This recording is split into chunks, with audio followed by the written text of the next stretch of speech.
নমস্কার। মা কালীকে পুলিশ প্রিজন ভ্যানে তুলছে, এই দৃশ্য এবং তার সঙ্গে মা কালীর মূর্তি ভাঙা দেখার পর থেকে শুরু হয়ে গেল হই হই। ফেসবুক জুড়ে অসংখ্য মানুষ এই ভিডিও শেয়ার করলো, পোস্ট করলো এবং বিজেপি তৈরি করে দেওয়া ন্যারেটিভে পা দিয়ে প্রচার করা শুরু করলো। জেহাদি মুসলিম তাদের হাতে ভাঙা পড়েছে কাকদ্বীপে মা কালীর মূর্তি।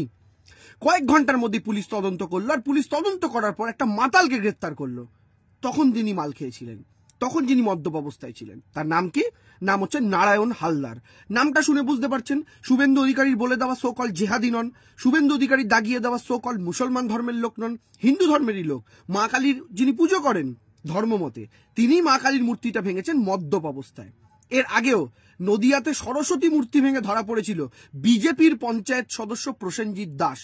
আমি আপনাদের এই কথাটা আগেও বলেছি, আবারও বলছি, কোনো একটা ঘটনা ঘটার পর সেই ঘটনাটা প্রকাশ্যে না আসা অবধি যদি একটা তৈরি করে দেওয়া ন্যারেটিভে আপনি চলতে থাকেন, তাহলে কিন্তু এটা আমি বলতে বাধ্য হচ্ছি যে আপনারও মস্তিষ্ক কেউ কন্ট্রোল করছে, আপনি আর আপনার নিয়ন্ত্রণে নেই। আজকের দিনে দাঁড়িয়ে এটা বুঝতে গেলে রকেট সায়েন্স জানার প্রয়োজন পড়ে না যে আজকের দিনে পশ্চিমবঙ্গে যদি কোনো মূর্তি ভাঙা হয়, কোনো দাঙ্গা লাগে, তাহলে কোন রাজনৈতিক দলের সুবিধা হবে। মূর্তি একজন সাধারণ মুসলমান কি করতে ভাঙতে যাবে বলুন তো? একজন সাধারণ মুসলমান তিনি ঘুম থেকে উঠে মনে করলেন আজ আমার 4টে মূর্তি ভাঙার দরকার, তিনি মূর্তি ভেঙে দিলেন। আসলে আপনারা বাংলাদেশ বা পাকিস্তানে যে ঘটনাগুলো দেখেন, সেই ঘটনাগুলোকে বারবার আপনাদের চোখের সামনে তুলে ধরে বাংলার কোনো ঘটনার সঙ্গে সেগুলোকে তুলনামূলক বিশ্লেষণ করিয়ে আপনাদেরকে মেন্টালি একটা ঘোড়ার ঠুলি পরে হাঁটার মতো একটা ঠুলি পরিয়ে দেওয়া হয়েছে যে একই ঘটনার রিপিটেশন বোধহয় পশ্চিমবঙ্গে হচ্ছে। কিন্তু তার মধ্যে কতগুলো ঘটনা ক্রিয়েটেড, কতগুলো ঘটনা ম্যানুফ্যাকচার, সেগুলো কিন্তু আমি আপনি বুঝতে যাই না।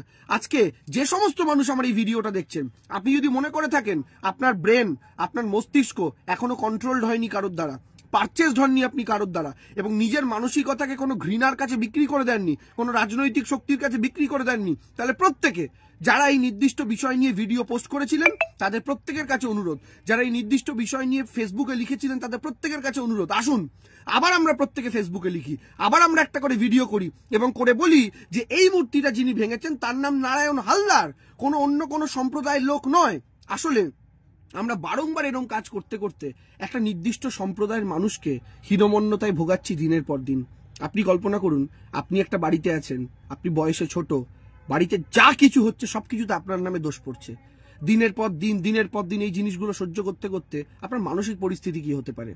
আমি সেই জায়গা থেকেই বলছি, এই যে ভয়ঙ্কর একটা ট্র্যাডিশন যেটা বিজেপি 2014 সালের পর তৈরি করেছে ধর্ম নিয়ে রাজনীতি, এবং যে রাজ্যে বিরোধীরা ক্ষমতায় এবং বিজেপিকে ক্ষমতায় আসতে হবে তার আগে ওয়েল স্ক্রিপ্টেড এই ধরনের ঘটনাগুলো প্রতিনিয়ত বিভিন্ন জায়গায় ঘটানো, সেটা নদিয়া হোক, সেটা মুর্শিদাবাদ হোক, সেটা কাকদ্বীপ হোক, এই ঘটনাগুলো কিন্তু ভয়ঙ্কর জায়গায় যাচ্ছে। এখন আপনি বলবেন দাদা তাহলে পুলিশ কেন প্রিজন ভ্যানে মা কালীর মূর্তি তুললো? আপনারা জানেন না কেন তুললো? কারণ যখন এই ঘটনা ঘটে পুলিশের কাছে খবর আসে, তখন আরো অন্যান্য পাড়া থেকে অন্যান্য গোষ্ঠী চলে আসে এবং মা কালীর মূর্তিকে তখন সেই ঝামেলার থেকে বাঁচানোর জন্য পুলিশের একমাত্র উপায় ছিল পুলিশ প্রিজন ভ্যানে মা কালীর মূর্তিকে তুলে সেভ করবে। কারণ পুলিশের তখন একমাত্র উদ্দেশ্য ছিল এই মূর্তির গায়ে ফার্দার যেন কোনো চোট না লাগে। সেই কারণে পুলিশের কাছে সেফেস্ট প্লেস কোথায়? ওই মুহূর্তে দাঁড়িয়ে পুলিশ কি করতো?